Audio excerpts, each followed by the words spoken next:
Imagine perder alguém que você ama e logo depois descobrir que, além da dor da perda, você vai ter que passar pelos problemas do inventário. Vai ter que enfrentar a burocracia, as despesas, a demora, tudo isso junto com o luto que você está enfrentando. E é sobre isso que eu quero conversar com você hoje, sobre o inventário. Bem, o que é o inventário? A gente fala tanto sobre isso, mas a gente tem que esclarecer o que é inventário. Inventário é um processo que ele pode ser judicial ou extrajudicial. Ele judicial é feito diretamente no fórum, onde você vai contratar um advogado que vai dar entrada no processo judicial.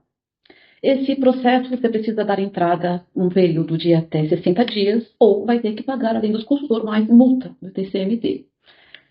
Você vai precisar recolher as custas judiciais, que de acordo com cada estado tem um percentual, pode variar mais ou menos 1% sobre o valor do patrimônio, existe uma tabela para isso.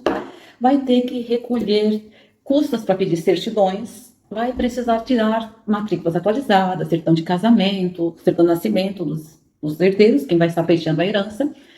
Vai ter que pagar o ITCMD. O que é o ITCMD? O ITCMD é o Imposto de Transmissão Causa-Mortes. É o pago tanto para doação quanto no caso de falecimento. E os honorários de advogado. O honorário de advogado no inventário, eles são pagos seguindo a tabela da Ordem dos Advogados, a OAB. Essa tabela prevê entre 6% a 10%. Varia também de acordo com cada estado. Vai depender do relacionamento que você tem com o advogado que vai fazer o inventário. E a demora. Quanto tempo demora o inventário? Bem, o inventário ele pode demorar 1 ano, se for extremamente rápido. 5, já vi durar mais de 10. Já cheguei a trabalhar em inventários que fui procurada depois que ele já estava em andamento, que demorou mais de 20 anos. Por quê? Porque existia um conflito familiar. Quando o herdeiro discorda sobre a partilha, nós precisamos passar por perícias. Perícias envolvem mais custos. Você tem que pagar o perito, você tem que fazer a avaliação de todos os bens para se chegar ao valor e, se o herdeiro alegar que um dos herdeiros se apropriou indevidamente de valores ou de patrimônio, isso vai se arrastar por anos. Temos ações de prestação de contas, enfim, o inventário ele é uma verdadeira tortura, que por conta de tudo isso pode levar a brigas familiares, rachamentos definitivos, situações em que não tem mais como contornar. A família que você tanto ama, que você se esforçou para manter unida, que você trabalhou por anos deixando um patrimônio para que elas possam aproveitar e ser felizes, começam a brigar justamente por conta do patrimônio. Esse é um ponto pesado do inventário, mas ele também pode ser um pouco mais rápido. Ele pode ser feito de forma extrajudicial. Você vai precisar também procurar um advogado e vai ser dar entrada no cartório de notas. Quando é que pode ser feito o inventário extrajudicial? Quando não tem herdeiros menores ou incapazes e quando todos os herdeiros estão de acordo. Aí você vai procurar um advogado, vai dar entrada no cartório, vai pagar os custos do cartório, vai ter que pagar os custos das certidões, a mesma coisa do judicial. A única coisa que vai mudar é a questão do tempo, ele costuma ser um pouco mais rápido. Porém, se tiver empresas, temos que fazer avaliação. Se tiver imóveis, dependendo da situação, você vai ter também os custos da avaliação e tudo que você tem que fazer, a demora é extremamente grande. E os honorários do advogado são praticamente os mesmos. Então, pode ser judicial ou extrajudicial e nós temos esses custos, tá? E aí, você vai falar assim, olha, então vou fazer o extrajudicial, mas tem essas circunstâncias especiais que você vai ter que fazer. E qual é o maior problema do inventário? Além dos custos que eu já te falei que estão altíssimos, você tem um prazo de 60 dias para dar entrada, judicial ou extrajudicial. Dando entrada nesse período, você vai ter que fazer o pagamento das custas e o ITCMD, que é o Imposto de Transmissão Causa-Mortes. Passou os 60 dias, você vai ter que pagar uma multa. Começa com 10% e tem juros de correção monetária também. O ITCMD, ele tem o valor de 4% no estado de São Paulo. Em alguns estados, como Rio de Janeiro, Pernambuco, Minas Gerais, e tem mais algum que não me recordo agora, ele é 8%. Custa 8% do patrimônio. Ah, mas isso é sobre a minha casa, isso é sobre o carro, isso é sobre absolutamente tudo que você tem. 4% em São Paulo e alguns estados e em outros 8%. Você deve ter ouvido falar aí na reforma tributária. O que é isso? Bem, toda vez que a gente vê uma reforma tributária no nosso país, já sabemos que, na verdade, teremos um aumento de impostos. Nunca isso é feito para reduzir. Ah, mas unificou na somatória, ou vai empatar, ou vai aumentar. E nesse caso, nós já temos aí uma previsão que esse valor vai ficar em aproximadamente 20% do patrimônio. Nossa, 20% é muita coisa. Fora isso, você tem as despesas normais. E aí, se seus herdeiros não tiverem dinheiro para pagar o inventário? Poxa, doutora Júlia, o que eu vou fazer? Vamos ter que vender um imóvel. Vamos ter que vender um veículo. E você vai vender um imóvel. Ah, tudo bem. Deixou alguns imóveis, vamos vender o imóvel, não faz diferença nenhuma. Beleza. Só que você vai vender um imóvel que você não vai poder entregar a propriedade imediata. Você precisa de um alvará judicial para fazer isso. A pessoa que vai comprar, como ela vai demorar a ter a propriedade, talvez até a posse do imóvel, ela vai querer pagar menos.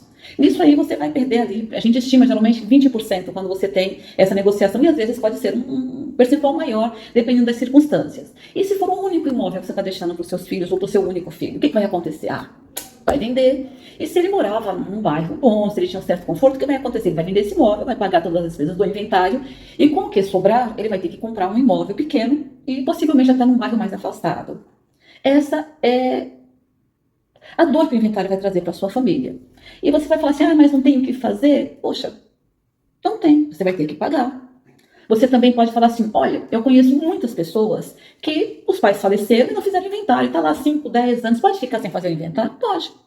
Você não é obrigado a fazer. Porém, se você precisar vender esse imóvel, você vai ter que fazer. E nesse momento, os custos serão muito maiores. Por quê? Porque tem multas e juros desde o momento do óbito. E isso você não vai fugir. Mas não tem nenhum problema. E se eu morrer e isso for transferido para os meus filhos?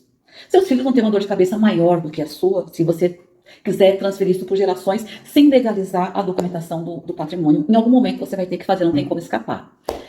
E você fala assim, nossa, mas todos esses custos, o que pode fazer? Isso pode chegar ali. Quando houver esse ajuste do ITCMD, isso pode chegar a 40% do seu patrimônio. Então, num patrimônio de 1 milhão, quer dizer que você pode gastar, num primeiro momento, ali até 200 mil, hoje, e depois até 400. Ou seja, pode chegar praticamente metade do seu patrimônio. E seus filhos vão herdar o que sobrar. Os seus herdeiros, as pessoas que você quer proteger, eles vão herdar 60% do seu patrimônio, fora a dor de cabeça e os conflitos. Dentro disso, ainda você tem que pensar, olha, meus filhos são casados. E se houver um divórcio? A parte que você transferiu para os seus filhos, os cônjuges também terão direito. E outra perda irreparável do patrimônio que você trabalhou. Essa pessoa vai herdar sem ter feito nada. O inventário é uma coisa extremamente dolorosa por isso, porque ele não poupa. O Estado, ele é um sócio pesado que você tem. E esse é o que você vai ter que enfrentar, isso é o que você vai enfrentar, se você não fizer um planejamento adequado.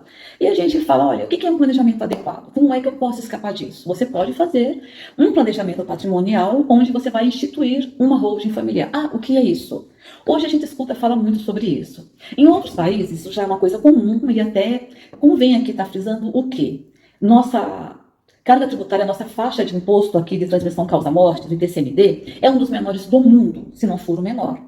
Em outros países ele é bem mais alto, mas você pega, por exemplo, os Estados Unidos. A gente vive falando que lá é diferente, lá eles têm uma outra mentalidade. Lá, raramente a pessoa física tem bem, porque tudo é comprado na pessoa jurídica. E é isso que eu estou te falando, que pode ser a solução para o seu problema. É você instituir uma empresa, que é uma holding familiar, onde você vai integralizar o capital social, ou seja, quanto essa empresa vai valer, com o patrimônio que você tem. Então você vai levar todo o seu patrimônio, imóveis, empresas, cotas de empresas que você tenha, você pode até colocar joias ou não, isso aí você vai ver o que você acha que vai dar briga na sua família, joias você pode até deixar fora, mas pode dar problema no imposto de renda lá na frente, então muitas vezes é necessário colocar tudo. Você vai integralizar o capital social dessa empresa com esse patrimônio e você vai doar para seus filhos o quê? Cotas dessa empresa. Dessa forma, quando você partir, o que vai acontecer? Você não vai pegar o seu filho e vai falar assim, olha, eu tenho um apartamento, vamos dizer, aqui em São Paulo, no bairro de Pinheiros, um apartamento no bairro do Tatuapé, e vai ficar um para o João e um para a Maria. E aí o João fala, o de Pinheiros vale mais do que o do Tatuapé, porque é uma área melhor. E a outra fala, olha, a Maria fala, o do Pinheiros ele tem um valor menor porque ele é menor no tamanho, do Tatuapé é 2 vezes o tamanho. E tem um conflito que você não entende, mas vai ter um conflito. Na empresa não, eles vão ter as cotas. E não vai discutir de quem é. Eles vão ter as cotas desse imóvel e vão administrar tranquilamente. Qual que é a vantagem? No momento em que você partir, esse patrimônio já foi transferido para os seus filhos. Não vai ter briga, não vai ter custo nenhum. O único trabalho é fazer o quê? Levar a certidão de óbito para registrar o óbito na junta comercial e dessa forma eles passam a ser os titulares absolutos da empresa. Por quê? Porque quando você institui a holding familiar, você pode garantir que você, como pai, como mãe, você vai administrar essa empresa até o momento em que você partir. Isso te dá uma garantia, por quê? Porque você colocou todo o seu patrimônio numa empresa e fez a doação das cotas para os seus filhos, mas você vai ter todo o poder sobre o seu patrimônio. Fora isso, você pode colocar cláusulas de proteção. Temos essa cláusula de administração permanente, que é o que eu estou falando, que os pais, as pessoas que são os donos de fato do patrimônio, eles continuem administrando até o momento da partida. E vai poder colocar também uma cláusula de incomunicabilidade. O que é isso? Esse patrimônio não se comunica com os cônjuges dos seus filhos.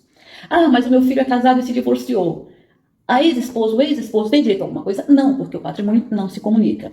Olha, meu filho tem um processo trabalhista e está penhorando tudo que ele tem. Pode penhorar as cotas na holding familiar? Não, por quê? Porque você vai colocar uma cláusula de empenhorabilidade. Você vai proteger esse patrimônio. Esse patrimônio não se comunica e não é um patrimônio penhorável, a não ser que isso aconteça antes da instituição da holding. Por isso que é uma coisa urgente. Então a holding ela está ali para proteger esse patrimônio.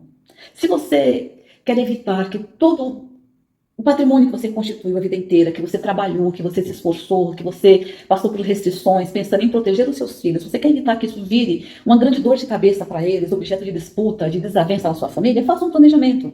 Entre em contato comigo e vamos conversar para ver o que é melhor para a sua família. Cada família tem sua particularidade. A holding familiar não é só você montar uma empresa e falar, montei a empresa, estou livre. Não. Um planejamento mal feito, ele pode gerar consequências danosas, piores do que você não fazer. Então você tem que procurar o quê? Um profissional qualificado, um profissional que entenda o que é um planejamento estratégico. Dessa forma, você vai economizar em impostos e taxas, vai estar fazendo uma transmissão do patrimônio segura e eficaz, e você vai ter paz na sua família, você vai poder partir em paz. Então, me procure. Se você achar que esse vídeo é interessante para você, quer fazer um planejamento para sua família, se você conhece alguém que está passando por alguma dificuldade, entre em contato comigo, vamos marcar um horário e conversar para ver exatamente qual a necessidade da sua família e o que podemos fazer para poder dar paz e proteção para o seu patrimônio.